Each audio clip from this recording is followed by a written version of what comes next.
su currículum de una manera muy sucinta.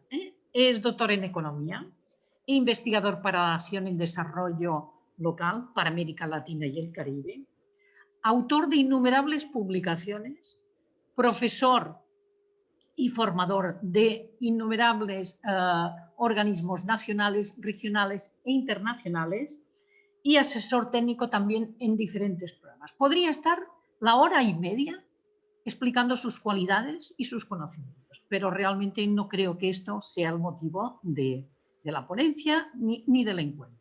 Pero remarcaría dos cosas que para mí son muy importantes. Una, su papel de investigador para la acción en desarrollo local para América Latina y el Caribe, y también fundamentalmente su gran calidad humana y su compromiso con América Latina y el Caribe. La exposición que hoy va a presentarnos el ponente tiene como nombre el cuestionamiento del modelo de desarrollo en América Latina y el Caribe ante la crisis climática y la pandemia. Yo creo que en esta exposición, que además os la hemos trasladado, pone de alguna manera al descubierto, de una forma muy cruda, la situación, la realidad de América Latina y el Caribe. Y, de alguna forma, nos encara a emprender una reconstrucción transformando el modelo productivo, energético y de consumo. Y sin nada más que decir, doy la palabra a Francisco Alburquerque. Por favor, Paco. Gracias, Cata. Gracias por hacer corto el currículum. Catalina y yo coincidimos en Naciones Unidas en la sede de la Comisión Económica para América Latina en Santiago de Chile, a finales de los 80. Y fue para mí una suerte poder tener a alguien que conociera bien el tema municipal, porque a mí me encargaron que me pusiera al frente de los cursos de gestión municipal. Cuando la agenda municipal iba un poquito más allá de los temas tradicionales, medioambientales y sociales, pero no incluía los temas de desarrollo. De manera que la presencia de Catalina permitió enriquecer con conocimiento que se llama tácito, desde la práctica, aquel recorrido de transición para incorporarlo en América Latina.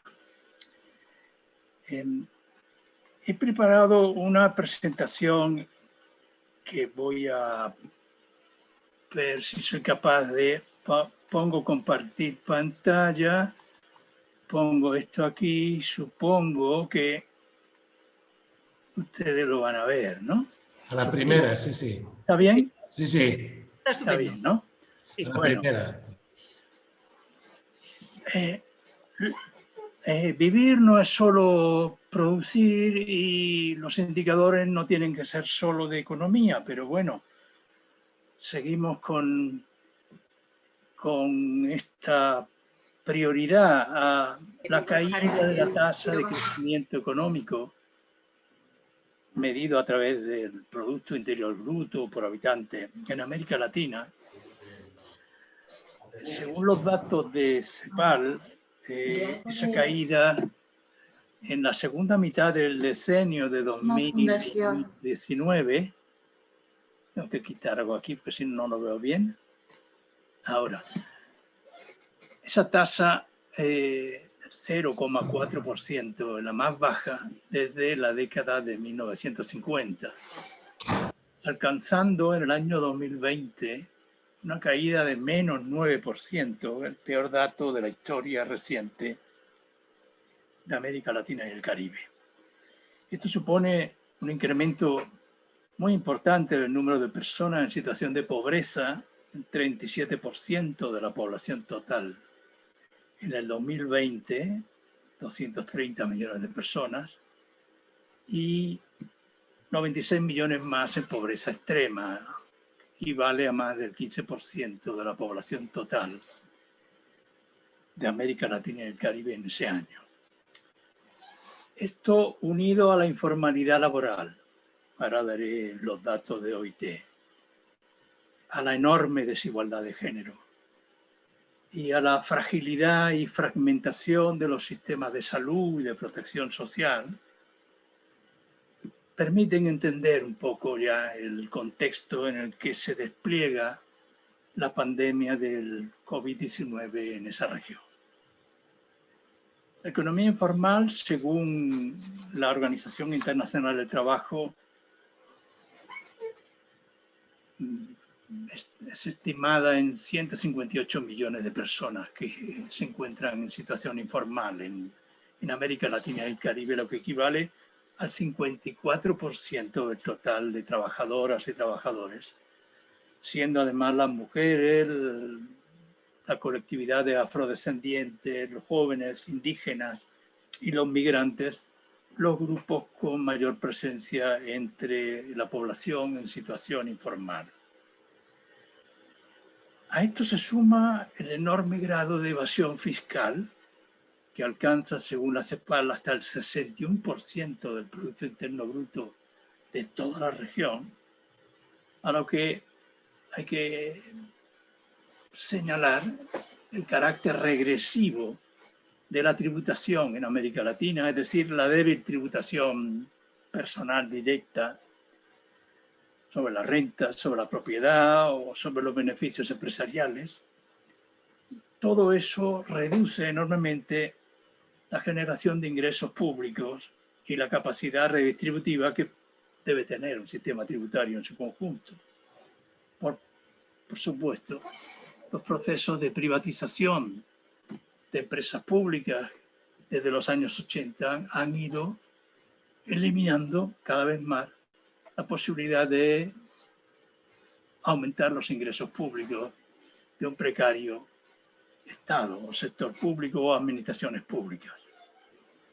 A ello hay que sumar los datos de la pérdida de biodiversidad en América Latina y el Caribe, que según el informe del Fondo Mundial para la Naturaleza, que es el informe Planeta Vivo, un estudio comparativo que mide la pérdida de biodiversidad de poblaciones y especies en las distintas regiones del mundo, en América Latina la pérdida de biodiversidad entre el 70 y el 2016 es la cifra más alta a nivel mundial, una pérdida del 94%. De manera que, según señala este mismo informe, Planeta Vivo, las principales amenazas hoy para el bienestar humano son básicamente ambientales. Fracaso de las acciones para revertir el cambio climático, pérdida de biodiversidad, que no lo puedo aflojar, clima extremo y recurrencia de desastres naturales junto a las catástrofes ambientales de origen humano.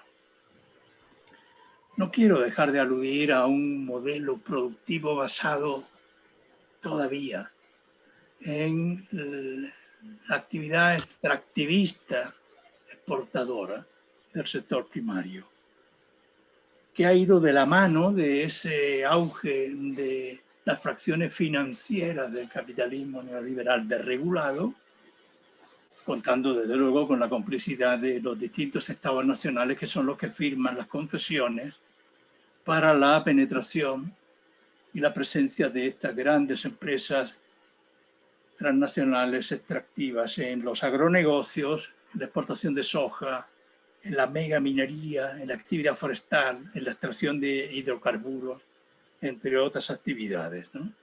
Todo ello, además, con el respaldo político, económico y también el chantaje de la condicionalidad de los organismos financieros internacionales de carácter multilateral, como son el Banco Mundial, el Fondo Monetario Internacional o el Banco Internacional de Desarrollo de América Latina.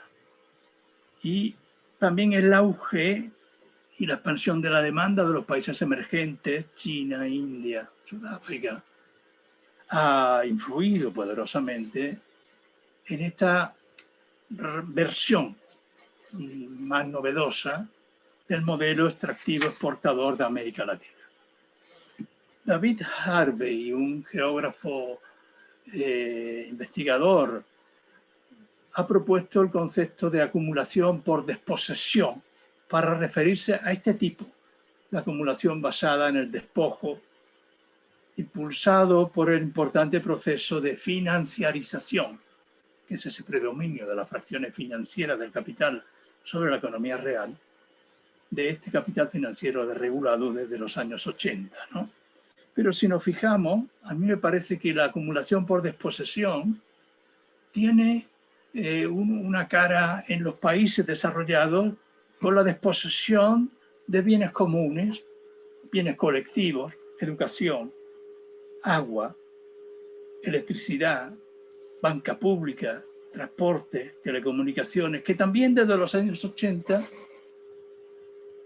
han sido objeto de una mercantilización compulsiva, una privatización y además con políticos al frente que nos han aburrido con el predominio de lo privado y la ineptitud del sector público y que nos han traído hasta aquí.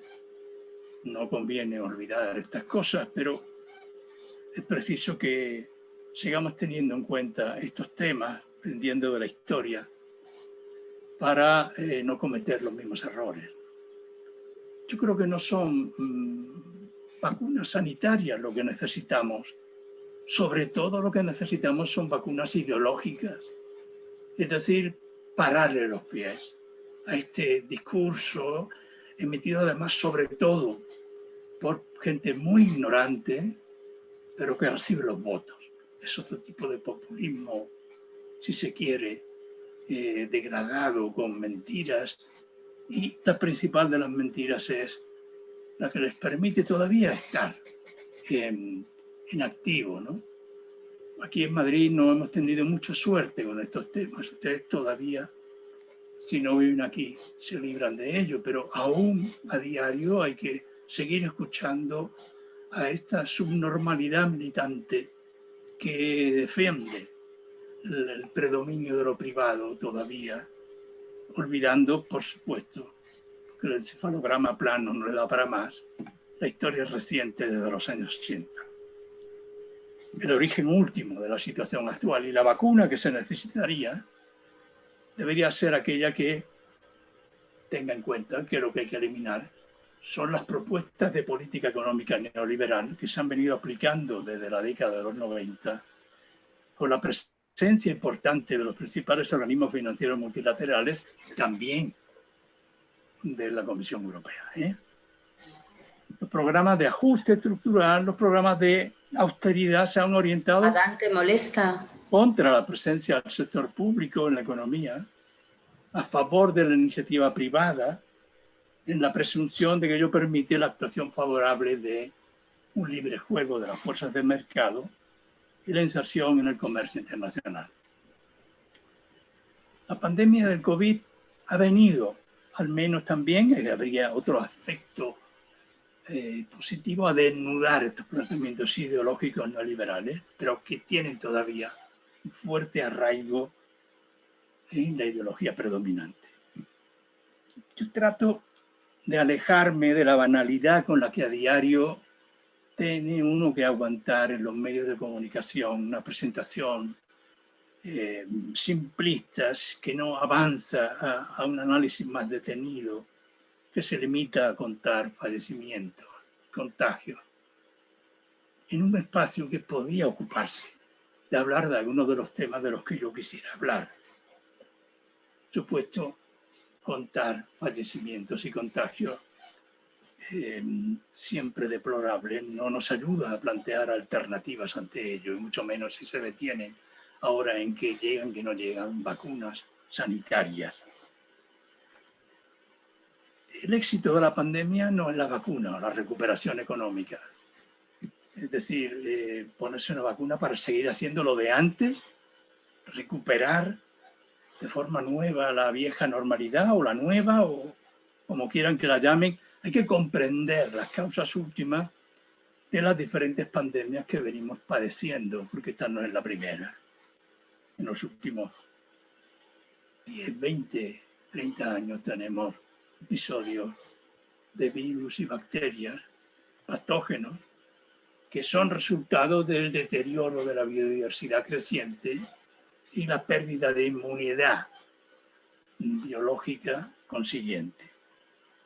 Es decir, eso que llamamos la zoonosis o la infección de origen animal a los humanos está aumentando a causa de la degradación creciente del medio, debido al impacto de nuestro modo de producción, de nuestro modo de consumo, del auge de la globalización que facilita las bacterias y los virus patógenos.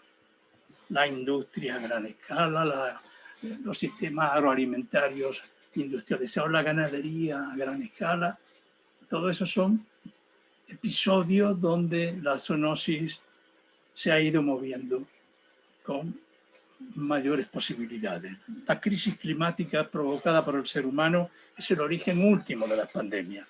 Normalmente decimos, no, bueno, una vez que superemos la pandemia, volveremos a plantearnos los temas de la crisis climática, el cambio climático, las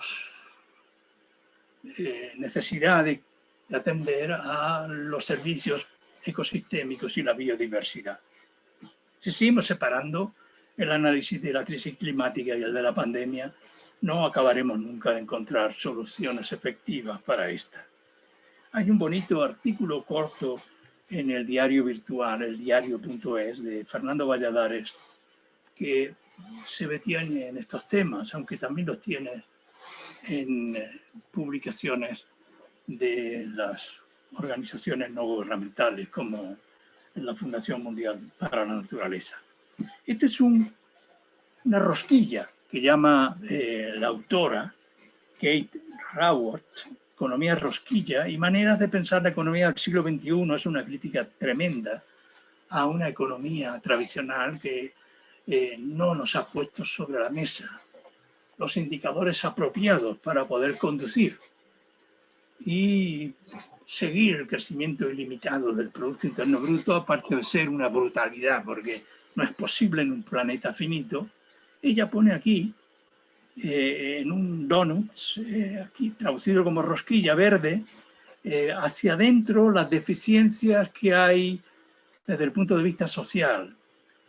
Gente sin agua, alimentos, salud, educación, ingresos, renta, trabajo, paz, justicia, participación política, equidad social, igualdad de género, vivienda, redes, energía.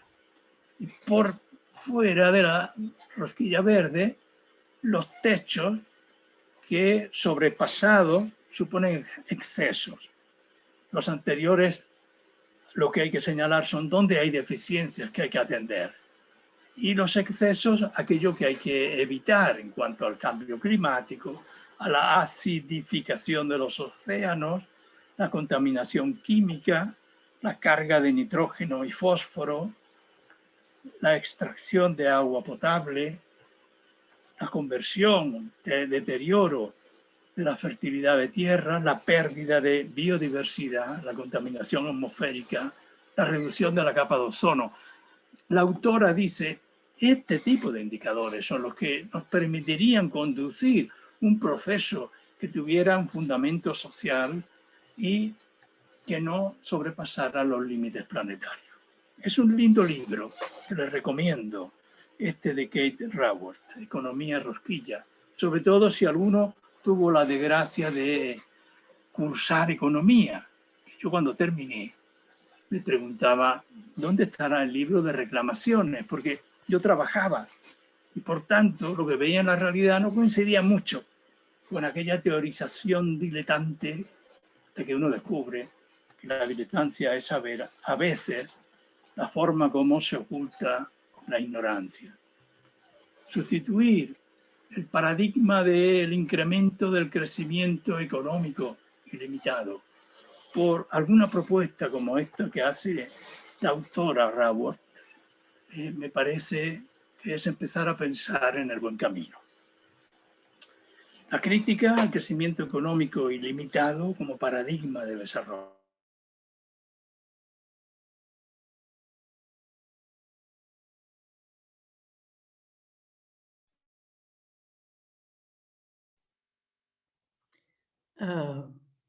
¿habéis desactivado, Rafael, habéis desactivado a Francisco Alburquerque? no tiene micrófono. No tiene micrófono, Francisco.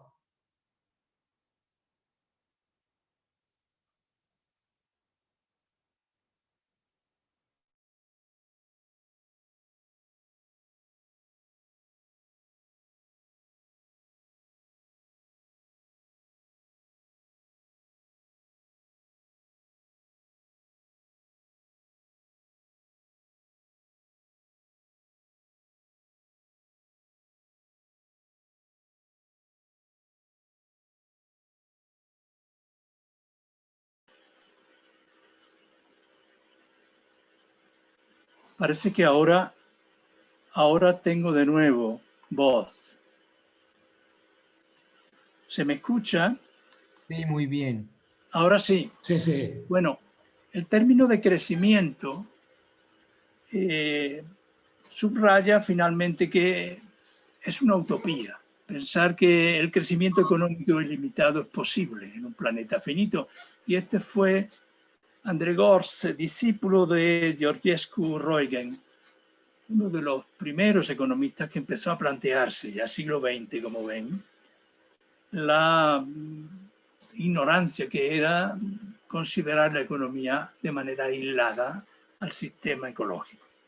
Ese mismo año, 72, se publica, por aquella fecha, el primer informe del Club de Roma sobre los límites del crecimiento, realizado por el Instituto Tecnológico de Massachusetts, y también más tarde Serge Latouche clasifica el desarrollo sostenible como un oxímoron, es decir, una expresión que incluye términos totalmente contradictorios. En realidad, el crecimiento no es sinónimo de crecimiento negativo. Posiblemente el término no es muy feliz, porque sugiere que hay que parar, ¿no? Lo que se trata es de parar en lo que se está haciendo mal, pero desde luego seguir avanzando en aquello que está siendo marginado. Pienso en actividades que habría que parar, armamentos, actividades nucleares y otras que habría que insistir más e invertir más en los aspectos que tienen que ver con la salud, con la sanidad, con lo que llamamos ahora bienes esenciales. Por lo tanto, lo que se cuestiona es la continuidad sin límite del modelo de producción predominante, el modelo energético, el modelo consumista, que tienen ese impacto en el medio ambiente tan desfavorable. Apunta, por tanto, al modelo de vida predominante, que es irrealizable en el largo plazo. Pretende negar, por tanto, la asociación que se suele hacer entre crecimiento económico y bienestar, progreso. Esa es la crítica fundamental que se hace desde un planteamiento que en su propia expresión llama la atención y posiblemente sea para eso por lo que se escogió esa denominación.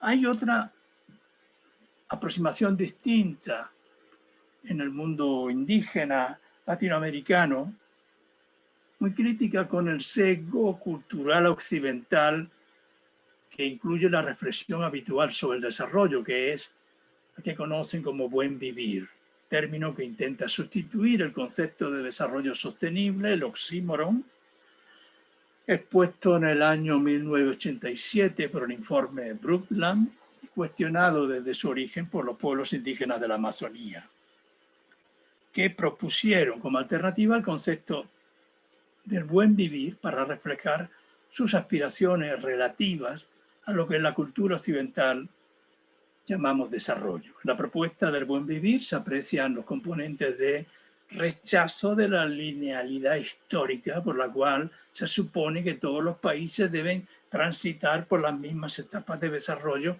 que ya atravesaron los países industrializados. Es la vieja tesis de Rostov, ¿no? Cuando es sabido que los países hoy desarrollados nunca tuvieron la situación que hoy conocen los países subdesarrollados.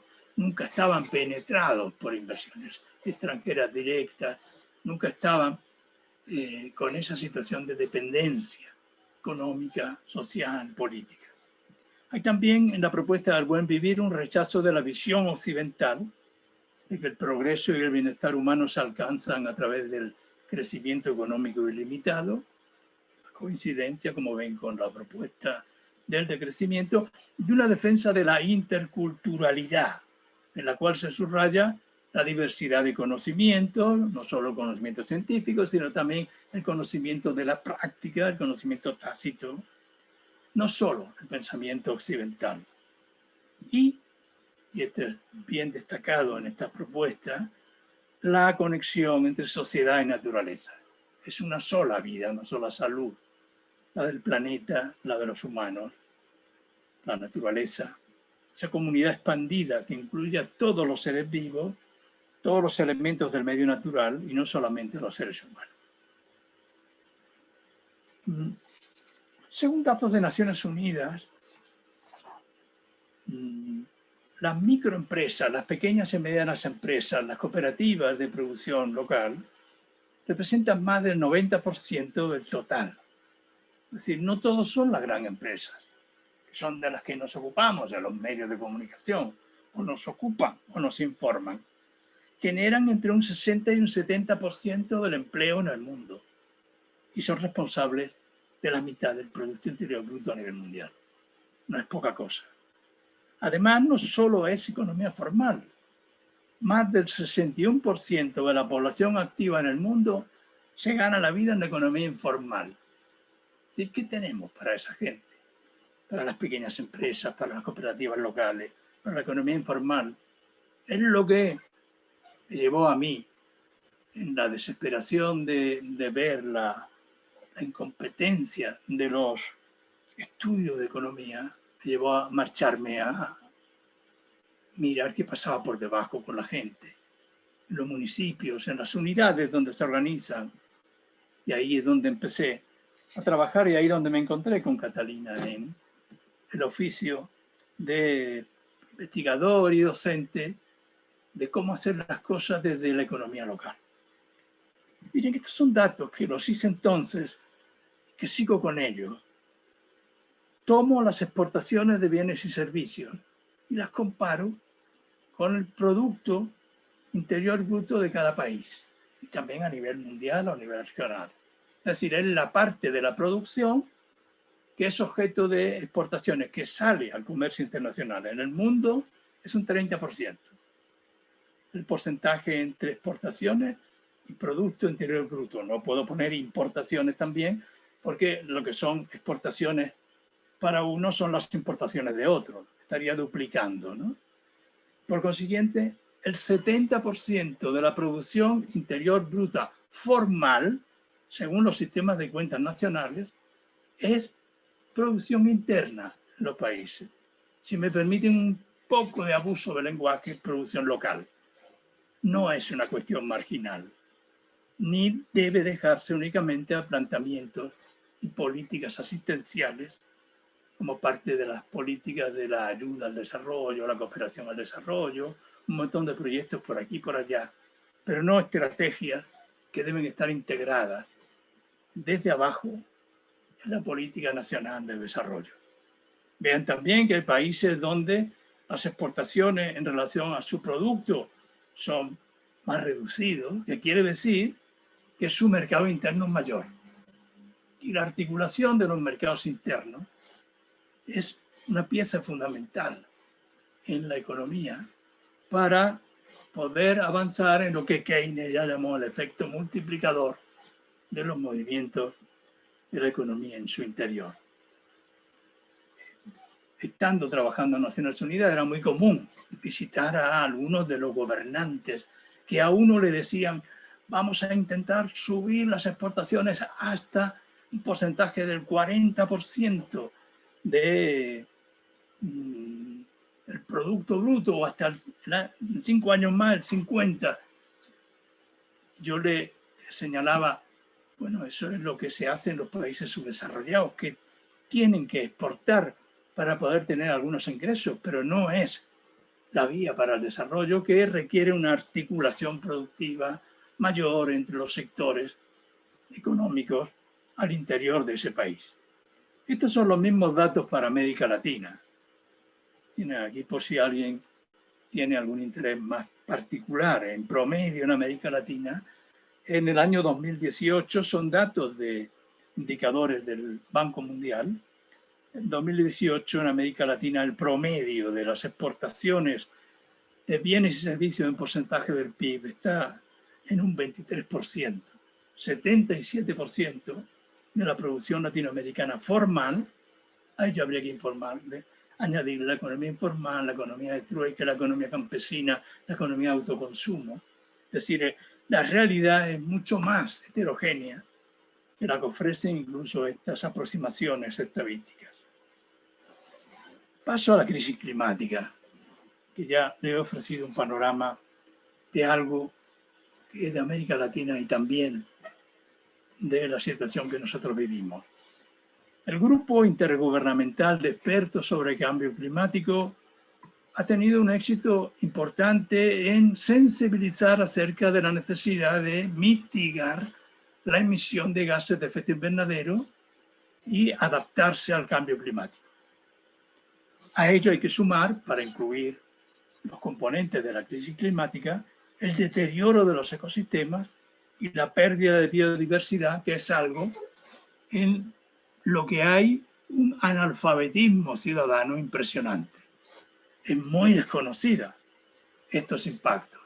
Sobre el cambio climático, finalmente ya parece que se entiende, es más complejo el tema del deterioro de los ecosistemas y la pérdida de biodiversidad. Luego me voy a referir un poco a ello, pero el creciente número de huracanes, sequías, inundaciones, incendios, deshielo de los polos, es un indicador, claro, de los daños provocados por el cambio climático. Y a ello se señala la necesidad de establecer impuestos a las emisiones de CO2, pero ahí aparece ese freno que supone el predominio de la ideología neoliberal contra el aumento de los impuestos y la intervención del Estado en la economía. Sí, freno importante para este tipo de propuestas. Sin embargo, acabarán haciéndose un espacio o un lugar, ¿no? Pero la lentitud con la que ellas avanzan indica que la vacuna que necesitamos es más mental que sanitaria, y que lo mental también es sanitario. Pese a todo, es obligado plantearse seriamente qué podemos hacer desde donde estamos para ir cambiando hacia un modelo productivo, energético y de consumo distinto. Es decir, construir mediante la acción basada en energías renovables y tecnologías e infraestructuras verdes en los niveles local, regional, nacional e internacional, allá donde estemos. Jeremy Rifkin ha escrito un último libro también de interés, el Green New Deal Global, que nos señala que la tercera revolución industrial se basa en energías renovables, Internet de las comunicaciones, vehículos eléctricos con pilas de combustible de hidrógeno, plataforma de Internet de las cosas integrada en los edificios como microplantas de producción y almacenamiento de energía renovable, de manera que nos dibuja el panorama de hacia dónde hay que ir avanzando para ir construyendo esa infraestructura inteligente, digitalizada y sostenible que haga posible la gestación de nuevas formas de empleo, nuevos modelos de empresa, nueva cultura y organización social, donde la atención a un enfoque según las circunstancias de cada ámbito territorial es absolutamente necesario. Y por supuesto, a mí me parece que a esta altura ya podemos decir que sin una educación intensiva que supere la indigencia de conocimiento que hay en torno a algunos de estos temas, no vamos a avanzar mucho. De manera que programas masivos dedicados al cómo hacemos las cosas bien desde el punto de vista de la naturaleza, de la sostenibilidad, de la protección de los ecosistemas y de la protección de la biodiversidad son absolutamente necesarios. Y si no hay demasiadas iniciativas desde lo público, en el nivel general, hagámoslo desde el nivel local. De manera que este tipo de fundaciones, cuando Catalina me llamó, yo hubiera dicho que sí, donde quiera que ella me enviara, ¿no? Porque existe eso que llamamos la confianza, la amistad, y sabes que te llaman porque cree ella que yo puedo ser útil a. Pero aunque no hubiera llamado este tipo de fundación, que conocí que la Fundación Musol existía después de que ella me había invitado, me parecen importantes piezas para poder iniciar esta caminata, que será larga también, de una reflexión ciudadana amplia sobre los temas que aquí estamos rozando, ¿no? Miren, este es un gráfico que tomé de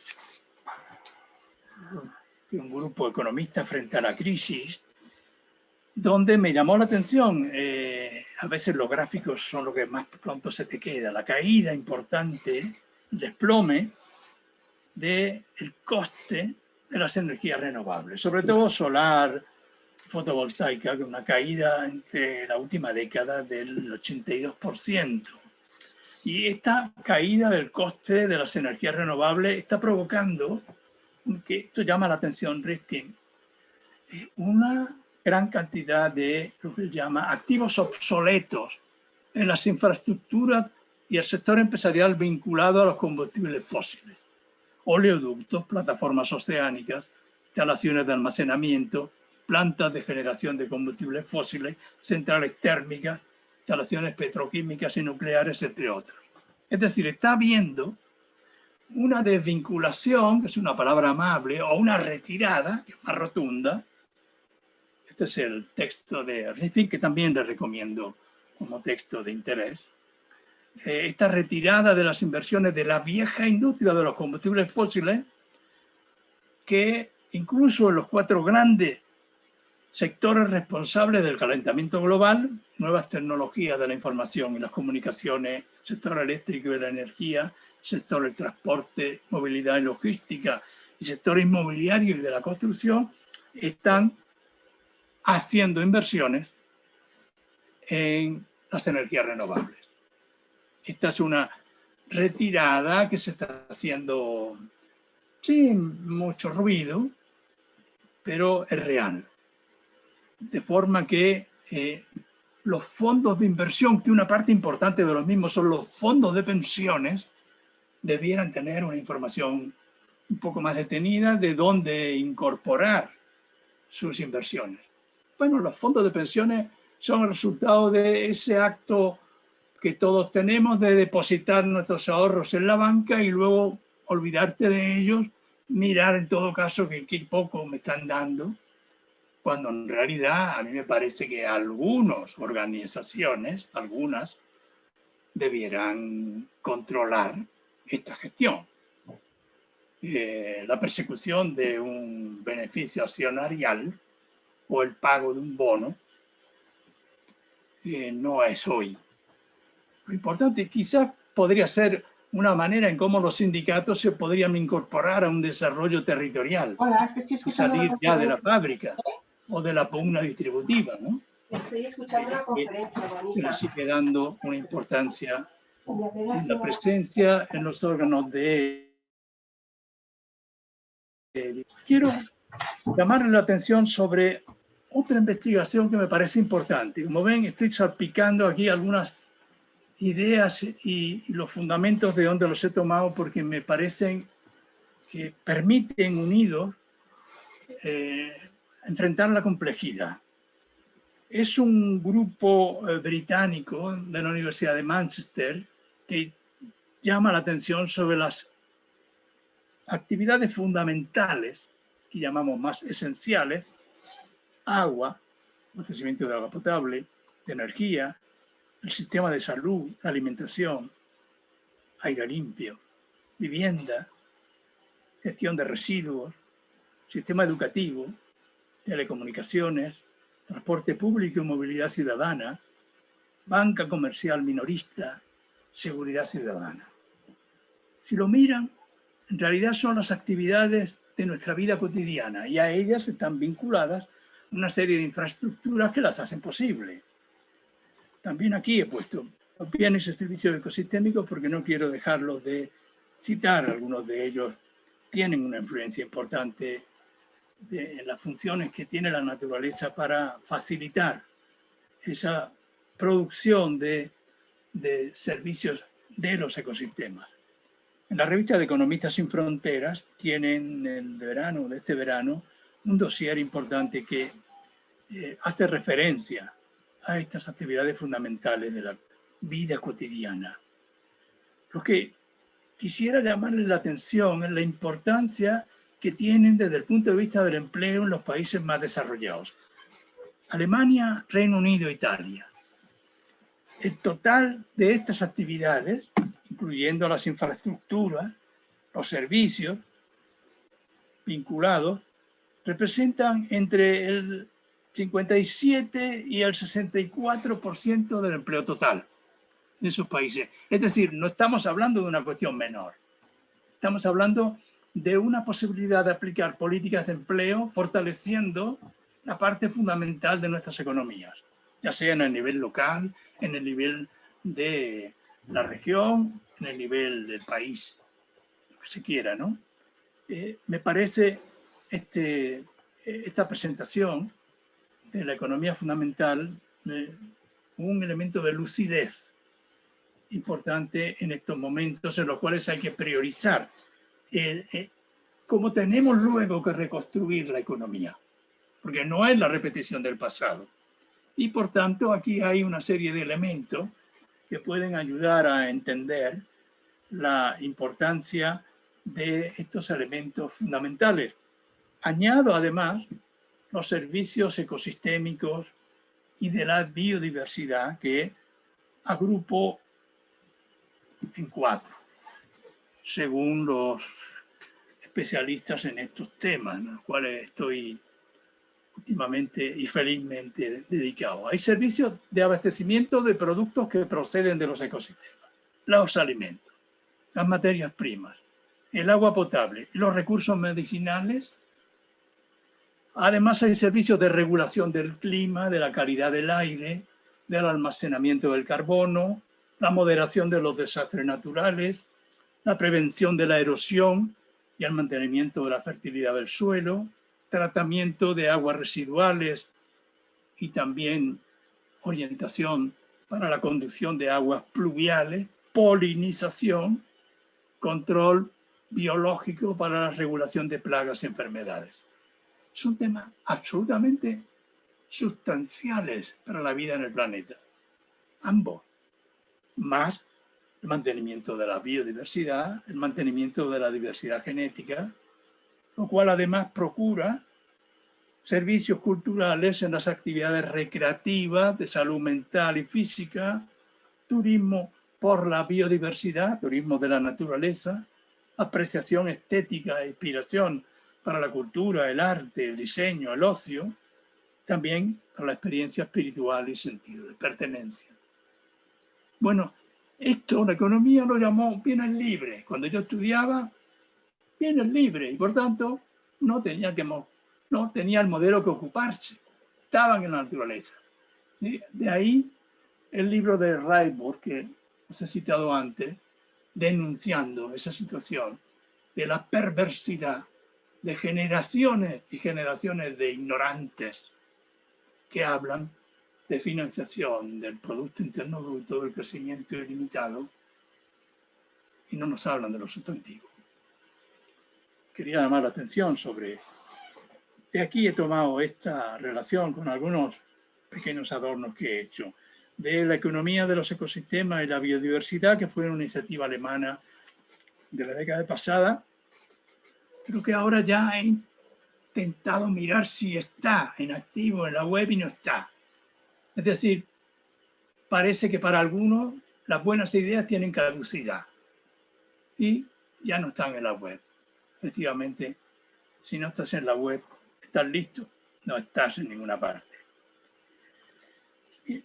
Hace poco estuve en Chubut, una parte de la Patagonia Argentina, y ahí una dirigencia municipal bastante lúcida, en mi opinión, me pidió ideas para cómo avanzar a la nueva agenda municipalista. Mientras preparaba el encargo vuestro, me acordé. Yo en aquella ocasión estuve exponiendo de fondo las dos grandes olas del capitalismo, el auge de posguerra, basado en la producción de masas, consumo de masas, el recetario keynesiano, y los sectores petroquímica, construcción naval, construcción civil, armamentismo, siderurgia, sector automotriz, todo lo que en la década de los 70 se vino abajo con la crisis industrial, la crisis de empleo, la crisis energética se llegó a llamar, pero también era sobre todo la crisis del modelo de producción que pasaba a, o tenía que pasar a, todavía andamos en estas cosas, en una producción más flexible, cambios de organización del trabajo, avance de cadenas globales de valor, neoliberalismo, privatización de empresas públicas, desregulación financiera. Bueno, y ello nos trajo hasta aquí, con los sectores punta, nuevos materiales, biotecnología, nanotecnología, nuevas tecnologías de la información y las comunicaciones, energías renovables, y nos trajo hasta la insostenibilidad ambiental o la agudización de la crisis climática. Teníamos precedentes como los límites al crecimiento, algunos indicadores de deterioro de la biodiversidad, necesidad de atender al cambio climático. Le damos poca bola a este tema. Y la Agenda 2030, que se dedica al verso llaman los argentinos al violín, pero que cuando dicen, ¿y cómo se financia? Te dicen, bueno, según el auge que tenga el comercio internacional. Y te dice, en castizo porteño, andate a cagar. Porque en realidad no hay ahí una propuesta, aunque tengamos que tenerla como referencia, porque sí tiene algo bueno, de que incluye todos los objetivos del desarrollo. Lo que pasa es que a la hora de la financiación, los responsables de los Estados miembros no se vayan un tiro en el pie. Consiguientemente dice, bueno, tenemos que crecer. Y volvemos al crecimiento ilimitado, ¿no? Pero aparece la economía circular, aparecen versiones que algunas empresas más inteligentes abordan.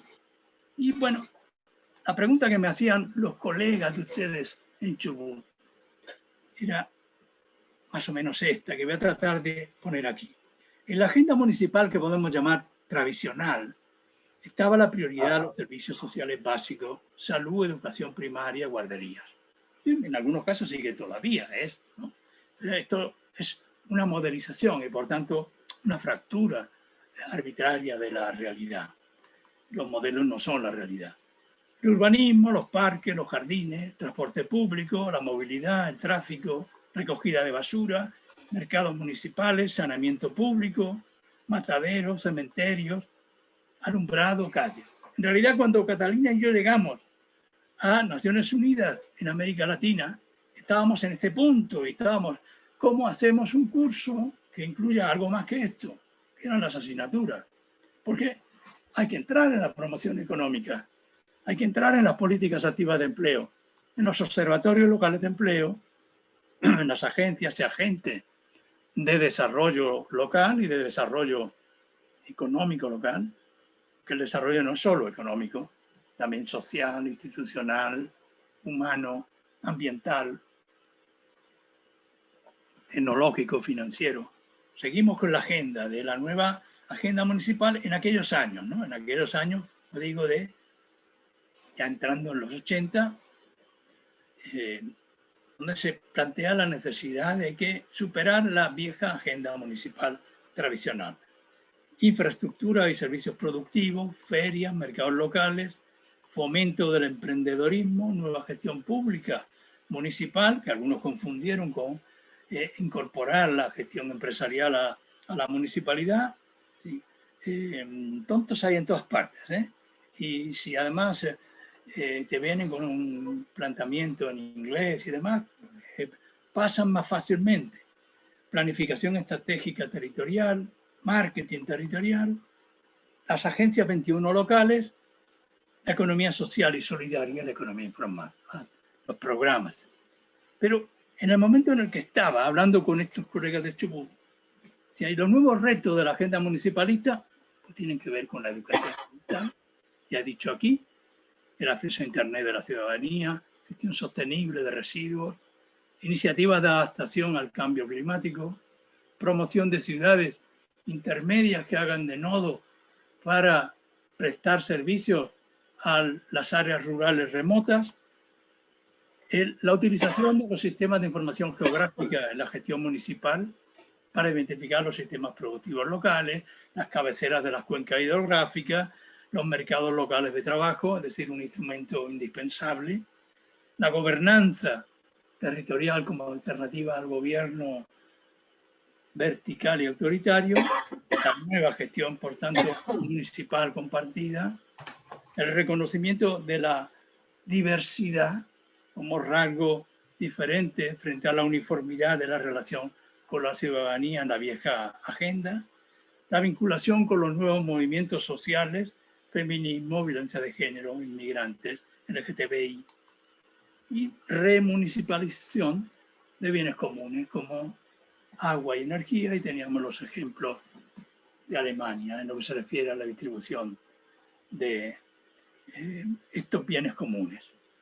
Este gráfico no quería dejar de ponerlo por la similitud que muestra respecto a las preguntas que estaban implícitas en el encargo, ¿no?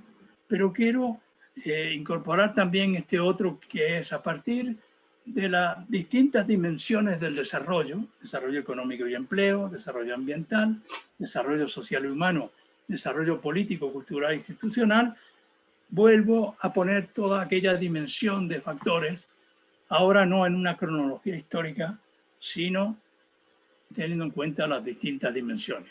Promoción económica, generación de empleo, sistema territorial de formación de recursos humanos para formar en aquello que puede efectivamente ser aplicado según las necesidades que tiene ese territorio, políticas territoriales de empleo, los sistemas de información geográfica y las iniciativas de adaptación al cambio climático, un sistema territorial de investigación y desarrollo para la innovación territorial, la vinculación del sector de conocimiento científico y de los actores del conocimiento tácito o los productores, productoras, formación de agentes de desarrollo económico local, empleo, agencias, emprendedorismo, asociacionismo empresarial, fortalecimiento del tejido productivo local, atracción de inversiones y marketing territorial, infraestructuras y equipamiento productivo, fortalecimiento del mercado interno, política de compras públicas, revolución digital, acceso a Internet,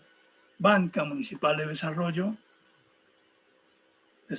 educación ambiental, consumo responsable, gestión sostenible de residuos, aseguramiento del ciclo hídrico, regulación urbanística y territorial sostenible, espacios naturales protegidos, biodiversidad, Agenda 21 local y Agenda 2030, fomento de empleos verdes, ecoparques empresariales, fomento productivo vinculado a la incorporación de las innovaciones sostenibles, la producción limpia, economía circular, fomento de energías renovables, valoración del patrimonio natural local, uso eficiente de agua, energía y materiales, fomento de producción, consumo de proximidad, regulación urbanística y territorial de carácter sostenible, remunicipalización de la gestión y distribución del agua y energía.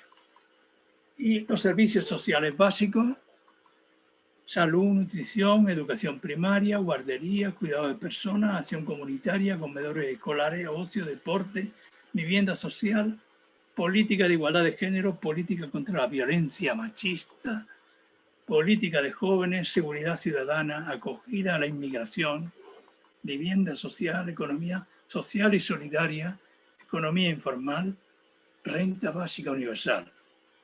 Cuando yo era joven, pensaba que en realidad yo había estudiado economía general para intentar que desde el sector público se pudieran cambiar las cosas.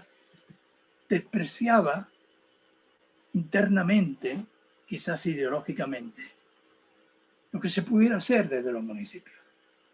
Y ahora descubre uno, ya demasiado viejo, que es en ellos donde está la vida, donde están las acciones. Y por eso he preparado con tanto detalle lo que quería contar, porque la gestión municipal compartida, la gobernanza territorial, la coordinación entre las instituciones, la cooperación entre los actores locales, la planificación estratégica territorial de ciudades o de los distintos territorios, la adecuación al marco normativo que todo esto conlleva, el fomento de la participación ciudadana, la vinculación con movimientos sociales, feminismo, ecologistas, pensionistas, movimiento LGTBI, escuela pública, salud pública, regeneración de barrios degradados, recuperación de cascos históricos, valoración o valorización del patrimonio cultural local, fomento de la identidad local, defensa del idioma local, búsqueda de acuerdos para facilitar el entorno fiscal, legal, financiero y de ordenamiento territorial y ambiental favorables, son los temas sustantivos de la política con mayúsculas. Lo local, como dice Joan Subirats, es lo más global. Los temas más próximos son aquellos a los que debemos dedicar nuestros esfuerzos para una transformación básica. Ese esfuerzo colectivo derivado de una fuerte convicción desde nuestros ámbitos locales, ya que es en lo local donde tiene lugar la vida y donde necesitamos abordar esa transformación básica en la conciencia individual y colectiva y en el análisis de los elementos de la tercera revolución industrial.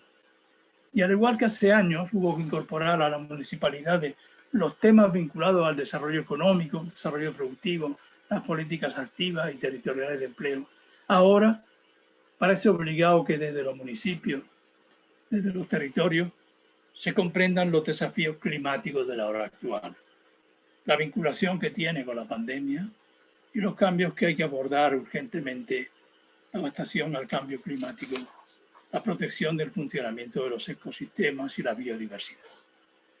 Me he quedado sin voz, pero he llegado al final. A ver, esto lo bajo. Bueno, muchísimas gracias, Paco. Realmente tenemos muchas tareas para abordar. Te agradezco este enfoque tan municipalista. Te agradezco además esta incorporación de la economía fundamental, que es la agenda de las personas, en las que nosotros tenemos los municipalistas tantas cosas que hacer.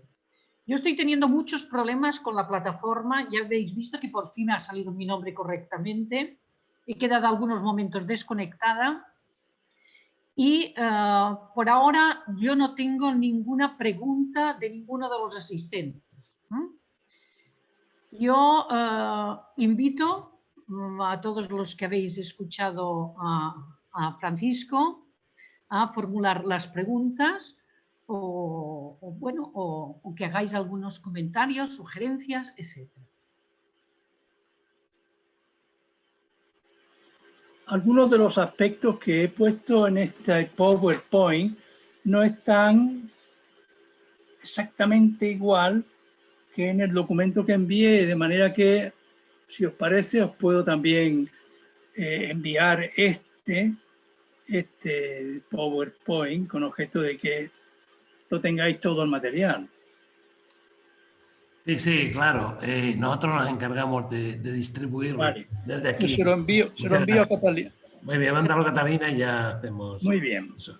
Bueno, no sé si alguien quiere preguntar, puede hacerlo directamente por el chat, ¿no? Sí. Hola, ¿se me oye? Sí, yo te oigo. Sí, yo tenía una duda con respecto al principio de la ponencia. Me ha parecido toda muy interesante y con muchos datos muy útiles, pero tenía una duda al principio porque ha dado datos de toda América Latina y el Caribe, comentando mucho el tema de las privatizaciones, de que los impuestos no eran progresivos y demás.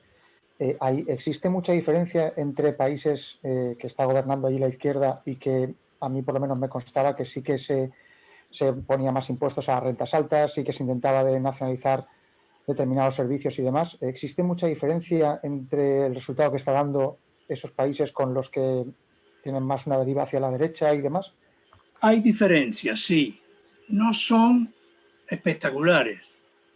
Hay una vieja práctica de englobar a América Latina a países muy diferentes, ¿no? No es lo mismo Brasil, que puede tener casi el 80% del PIB de toda la región, que Costa Rica o Belice o Chile.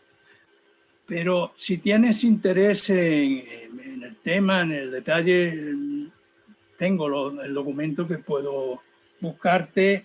Voy a poner aquí algunas diferencias en un tema sustantivo como es el sistema fiscal. Sí, sí, yo lo agradezco, sí. Sobre todo porque, por ejemplo, a mí me constaba que en los últimos años, por ejemplo, Ecuador sí que había crecido muchísimo aplicando muchas políticas de izquierda y demás. No sé si era tan real porque no conocía gente de allí con la que poder... La CEPAL tiene como buena costumbre el poner todo público, desde la llegada de la secretaria general de la CEPAL, una mexicana. Está todo ahí, pero yo porque lo saqué justo, pero no pasé al detalle que me pides. Lo que no sé, me tendrás que dar, de algún modo, el mail a donde yo te lo mando, o bien... Sí, sí, claro, te lo escribo si quieres aquí en el chat y así... Vale, genial.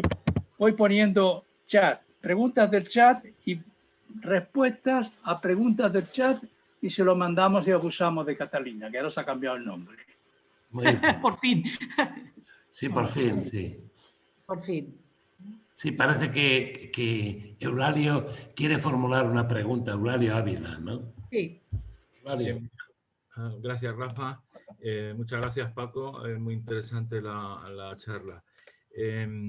Aquí en España yo trabajo en un municipio y tengo bastante estudiado el tema de la remunicipalización, y la legislación es absolutamente ambigua cuando no directamente dificulta directamente la remunicipalización. Es un galimatías legal el que tenemos que sortear, digamos, para volver a internalizar un servicio público municipal por muchos motivos, ¿no? No sé si conocen si existe ese mismo problema en América Latina o en otros países. Hay un movimiento ahora por la remunicipalización y se están recopilando casos. El Transnational Institute de la Universidad de Glasgow tiene publicados unos 1.400 casos de remunicipalización en todo el mundo, y parece que hay un movimiento también vecinal, tanto en Europa como en otros países, en favor de retornar, digamos, a la gestión directa por parte de los municipios de servicios como el agua u otros servicios, ¿no? Aquí, insisto, en España la legislación no lo facilita nada. Se está intentando que se modifique la legislación porque es muy fácil pasar de gestión pública a gestión privada, pero al contrario es muy complicado. No sé si usted tiene conocimiento en otros países de si esto es así o no. Sí. Dos cosas. Existen iniciativas, pero hay que buscarlas y no es fácil. Es decir, la estrategia de ocultar los ejemplos que puedan ser emblemáticos es clara por parte de unos medios de comunicación que tienen sus vinculaciones con los grandes intereses, y los intereses de las eléctricas y de las empresas distribuidoras de agua son claros. Existen, pero existen no solo de municipios, sino de asociaciones de municipios locales con cooperativas locales. Es lo que es, en el fondo, aquí lo llamamos, y vosotros lo llamáis mucho más claramente, los comunes. Sobre ello, además, Subirats y sus colegas han escrito algunas cosas interesantes, ¿no? Yo tomé algunos casos para preparar este tema de un artículo que encontré en el informe que anualmente publica World Watch sobre la situación del mundo en 2016, que está dedicado a ciudades sostenibles, y en ello hay un artículo interesante que expone el avance de la remunicipalización y de comunidades locales, es decir, son una gestión que no solo es pública, sino que es común, es comunitaria, ¿no? Un tema importante en América Latina, porque en algunas de las veces que he trabajado en terreno, me he encontrado con cooperativas de mujeres, que cuando uno como europeo y por tanto patoso, con un sesgo occidental, dice, bueno, aquí están todos, los públicos y los privados, se levantan y dicen, no, Paco, nosotros no somos ni públicos ni privados, somos comunes, somos comunitarios. Y es verdad. Sin embargo, no tenemos metido en la cabeza nosotros, en nuestro esquema mental, esa trilogía de que es posible gestionar desde los comunes, a pesar de que la Ostrom, premio Nobel, escribió un magnífico libro con el que consiguió el premio Nobel sobre el hecho de que los comunes, la gestión de los comunes no tiene que ser una tragedia, sino que es a veces un ejemplo exitoso. Entonces, también aquí, voy a poner Eulalio, veo que es Ávila, caso de remunicipalización de América Latina, y si no, en todo caso, el artículo que yo leí hace unos días sobre este tema en ese informe sobre la situación del mundo 2016. Ahora tenemos dos palabras más, Daniel García y Alberto Sendra. Por favor, Daniel. Hola, voy a tratar de poner para que se me vea así. Bueno, en todo caso, mientras tanto, lo que quería señalar es que ya me hubiera gustado a mí tener esta capacidad comprensiva y de síntesis de Paco Alburquerque. Realmente estoy muy, muy satisfecho de haber tenido esta oportunidad de escucharle y de trasladarnos estas reflexiones y estas valoraciones sobre la situación actual, no solamente frente a la pandemia, sino en general sobre las cuestiones del desarrollo. Yo quería destacar que justo en mi experiencia de trabajo, ¿no? Tuvimos en Centroamérica sobre el tema municipal, el apoyo, Catalina estuvo ahí también, esa es otra coincidencia que tenemos aquí. Estuvimos juntos en la primera hora de MUCA y después con la fundación pues hemos seguido trabajando. En la última etapa hicimos una suerte de ensayo y de reflexión sobre los últimos 20 años que la titulamos ¿y para cuándo los bienes públicos? ¿No? Democracia, desarrollo y territorio en Centroamérica y el Caribe, en realidad Centroamérica y República Dominicana. Y el planteamiento un poco, que es la pregunta que quiero hacer, que es como tratar de hacer alguna suerte de síntesis de todo lo que ha planteado Paco, en el sentido de que finalmente el reto que tenemos es lograr, y esta es la pregunta por ahí, sería lograr la centralidad de lo público. Aquí no hablo de los comunes, sino de lo público. En Centroamérica no podemos hablar tan fácilmente de los comunes para que se entienda, ¿no? Pero la centralidad de lo público como los derechos, la dignidad de las personas, de los pueblos, y a partir de ahí, por tanto, la construcción de instituciones y de capacidades institucionales que se muevan para crear bienes públicos o medios y capacidades que garanticen o tiendan a garantizar esa centralidad de los públicos. Por tanto, las condiciones para un ejercicio efectivo de derechos, de dignidades de las personas, de las comunidades e incluso de la vida del planeta, como aquí se ha dicho en ese concepto de buen vivir. Entonces, no sé yo si cabe, poco porque nuestra reflexión se hacía quizás un poco ante la frustración después de tantos años de suponer que estábamos contribuyendo a promover instituciones de desarrollo el territorio, con estados que hablaban de descentralización, pero no lo cumplían, en fin, con estados, sociedades, comunidad internacional. Todo el mundo hablaba de la descentralización y del desarrollo territorial y demás, pero finalmente no se lograba avanzar sustantivamente. Y una de las preguntas que nosotros nos hacíamos era esa, es decir, ¿dónde está la clave o por qué no se ha logrado estos resultados de una manera más consistente? Por supuesto, no es un problema de Centroamérica, es un problema general, pero un poco la cuestión que traslado es que vamos, yo entiendo que toda la ponencia de Paco es muy clara en esa perspectiva y yo me atreví a sintetizarlo, pero de todos modos me gustaría saber qué opinas sobre esta perspectiva que nosotros introducimos en DEMUCA al final de este periodo largo de trabajo en Centroamérica con gobiernos locales, con promoción del desarrollo local. A ver, Daniel, yo estoy de acuerdo contigo en que en los momentos actuales el plantear el tema de lo comunitario, además del derecho a la creación de instituciones que defiendan los bienes públicos en Centroamérica en estos momentos, a lo mejor hay que empezar por fortalecer lo que tú señalas, los bienes públicos, el planteamiento que tú haces y que entiendo que hacíais, me parece correcto.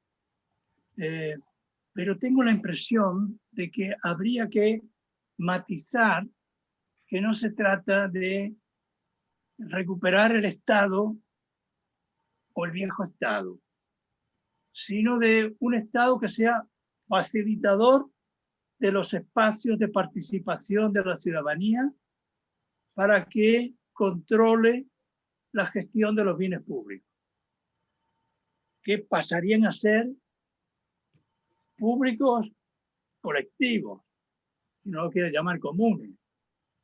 Pero algo hay en la necesidad de ese nuevo Estado facilitador, así lo llama el documento sobre economía fundamental, que ahí es bastante lúcido. No es la recuperación de lo público, según funcionaba en el esquema teórico del pasado. No es el Estado que gobierna, sino que si somos coherentes con el concepto de gobernanza, desde el inicio tiene que quedar claro de que se trata de una actividad compartida. Tener presencia en la toma de decisiones para la gestión de los bienes públicos, si quieres. Te quedas ahí. Pero estás en el fondo diciendo que son bienes públicos colectivos, porque incorporas a la ciudadanía como ciudadano de derecho en la gestión de los temas esenciales para la vida. No puede ser que en Manaus se esté muriendo la gente porque no hay oxígeno y que se estén lucrando unos sinvergüenzas vendiéndolo a 70 euros, a 70 dólares. Esto mismo pasó en Perú. Es decir, hay una dejación de actividades industriales elementales, pues he sacado el tema de lo fundamental, que tienen que ser derechos humanos o bienes públicos, quiere decir. O sea, me gusta cómo lo planteas y te doy una opinión que es la opinión de uno más, porque en realidad solo en la acción y la práctica podréis avanzar en el sentido que os parezca más apropiado. Pero te agradezco tu intervención, que me parece también, como las otras dos, muy importantes. Gracias. Queda alguien más, me dijiste, Catalina, ¿no? Alberto Sendra tendría la palabra. Alberto. Sí, hola, soy Alberto Sendra, efectivamente. Bueno, primero agradecerte tu intervención, me ha gustado mucho, creo que es muy interesante, aunque tengo alguna discrepancia en algunos de los puntos. Por ejemplo, discrepancia. Realmente has pronunciado que la crisis climática es como el origen último de la pandemia. Claro, yo creo que no es tanto así. Realmente la crisis climática es una crisis global y que afecta a todas las actividades humanas, pero que se haya producido una infección global, yo lo veo más por la globalización la extensión de esta pandemia, de este virus, más que por la crisis climática. Si entendemos la globalización como una crisis climática, pues bien, pero vamos, que no creo que sea el origen de la pandemia y, por supuesto, de la existencia del virus, porque otras veces se han producido pandemias y eso es una cuestión histórica que volverán a producirse. Y no creo que sea realmente por la crisis climática. La crisis climática ha generado muchos problemas y está generando muchos problemas, pero no sé hasta qué punto es el origen de la pandemia. Yo por lo menos no lo acabo de ver. Y después hay otra cuestión respecto al mundo municipal, que creo que era acertado. Vamos, yo soy de tu misma opinión. El mundo municipal es importantísimo y es la base para un desarrollo global de la ciudadanía.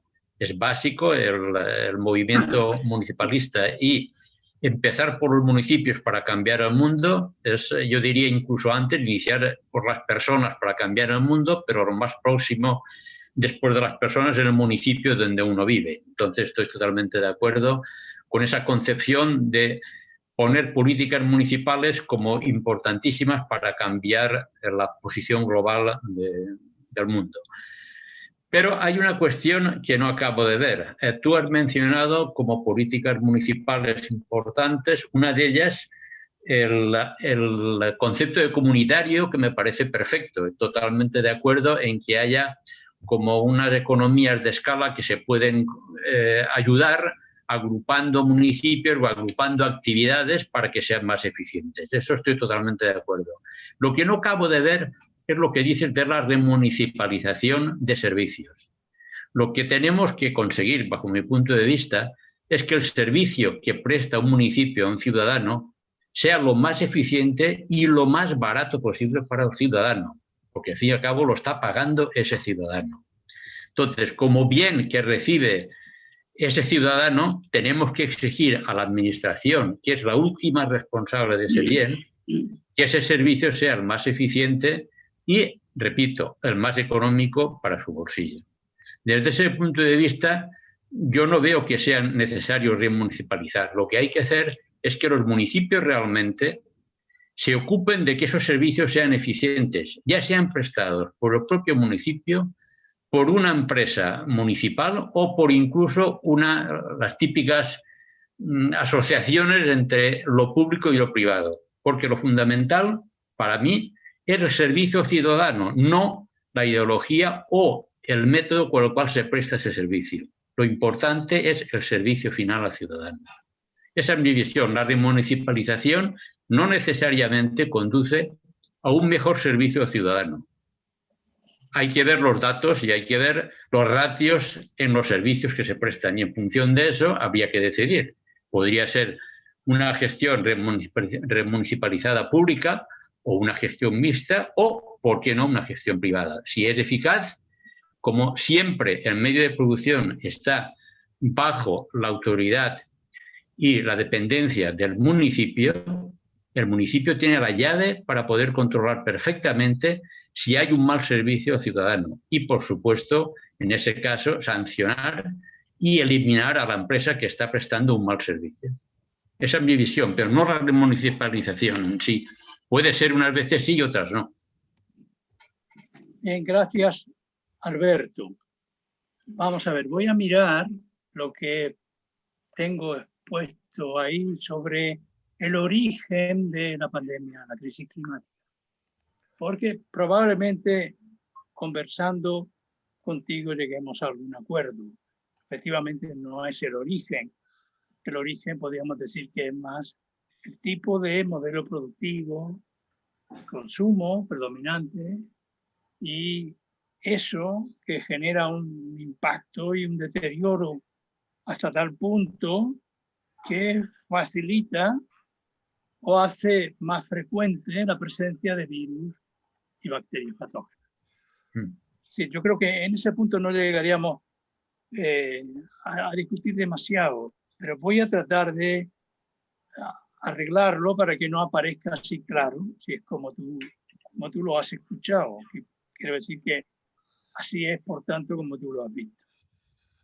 Sobre la remunicipalización de los servicios, yo quiero decir que no es lo mismo una empresa privatizada que se mueve por conseguir el máximo beneficio que atender a un servicio de un bien común. Y puede haber un municipio que tenga la capacidad suficiente, como tú dices, como para ver que se hace bien el servicio. Y puede haber 2.000 municipios comprados por las empresas para que no tengan esa capacidad.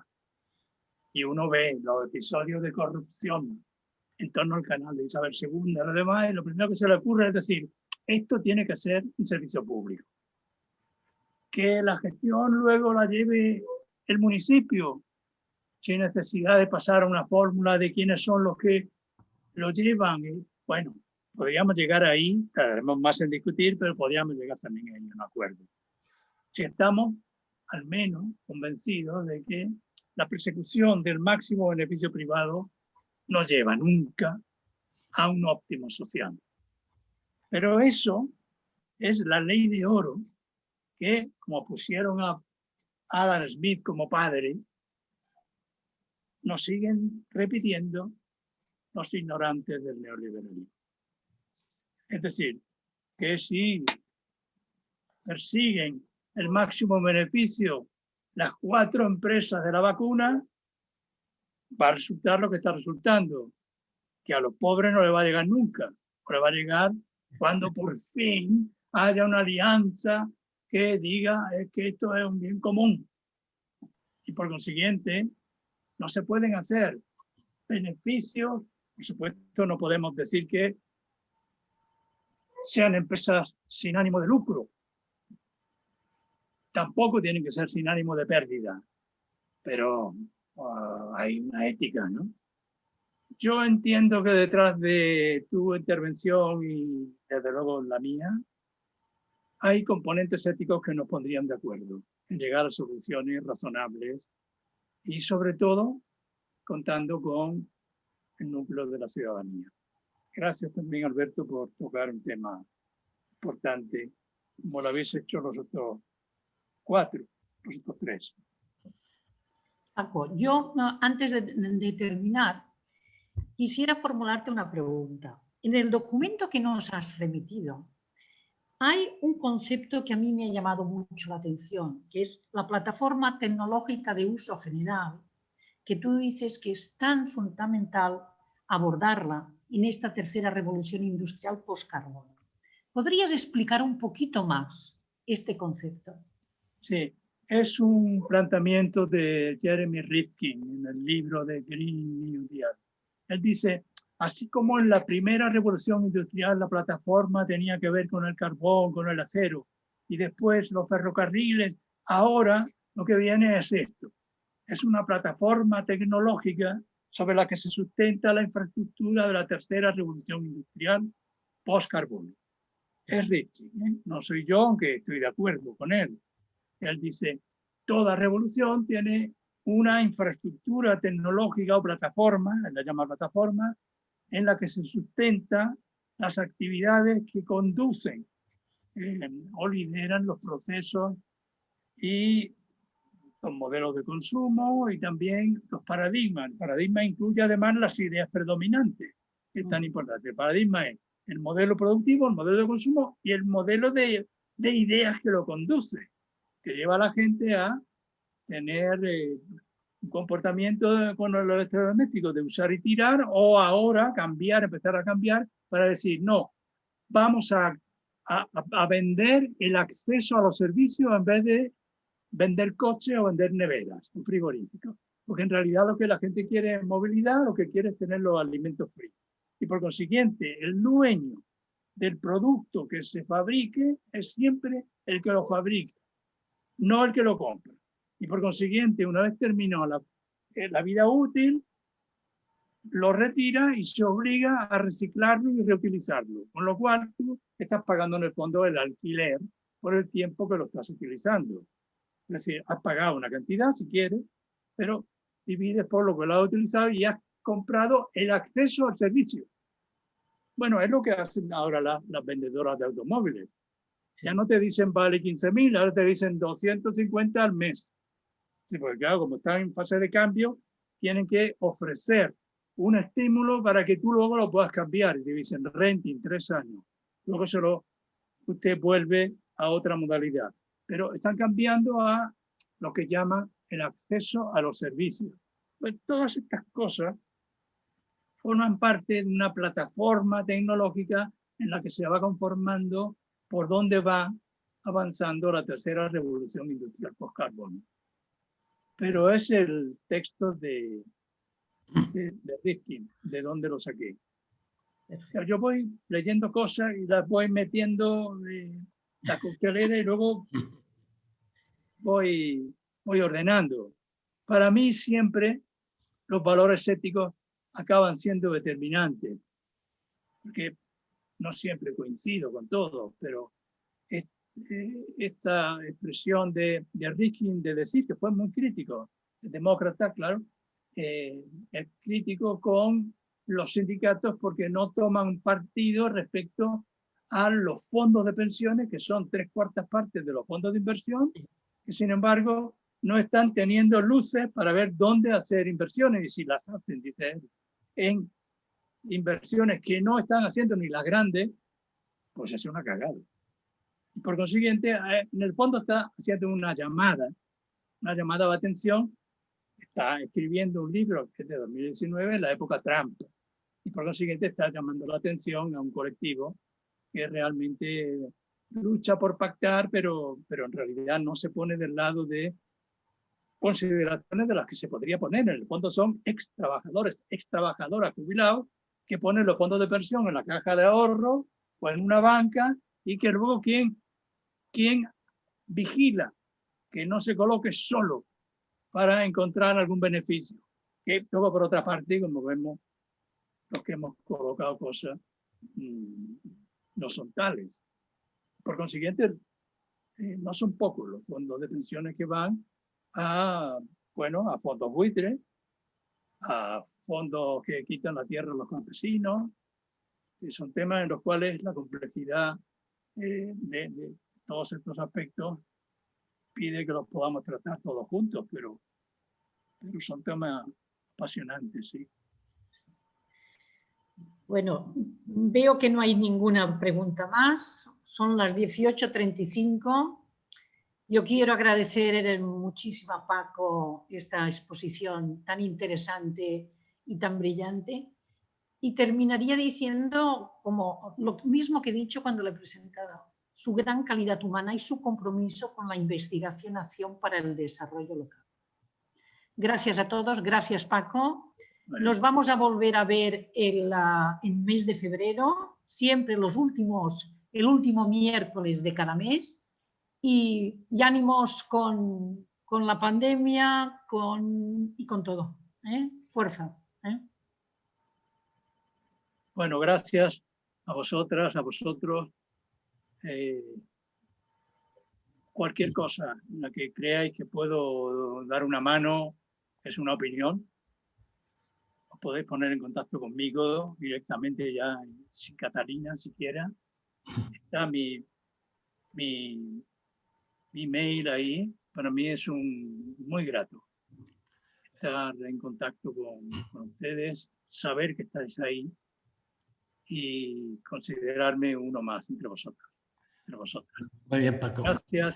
Muchas gracias, Paco. Yo también quiero agradecerte, ya un poco para terminar, y decir que yo creo que has contribuido con estas reflexiones, con estas exposiciones y con eso que tú dices desordenado, que ordenas maravillosamente, que nos llega, has contribuido a lo que sea el objeto de estas reuniones, ¿no? Yo prefiero decir que nos has hecho pensar, y creo que solo desde el pensamiento, con esa capacidad que tienes de llegar a todos, será posible transformar esto, porque la verdad es que no es fácil. La verdad es que lo que planteas no es fácil, hay grandes intereses que están ahí, pero yo creo que este es el camino, ¿no? Muchos granitos, es posible que podamos mover la montaña, ¿no? Yo también quiero agradecer también al resto de asistentes y insistir en lo que acaba de señalar Catalina, que el último miércoles de cada mes estamos aquí. El próximo miércoles intervendrá, vamos a ver un poco qué está pasando en Perú, y tenemos ya concertado que intervendrá Michel Azcueta Gorostiza, que creo que ya es suficientemente conocido. A Michel. Muchísimas gracias y a todos por vuestra asistencia. Es un placer compartir y espero que estemos aquí, que estemos pues, insistiendo en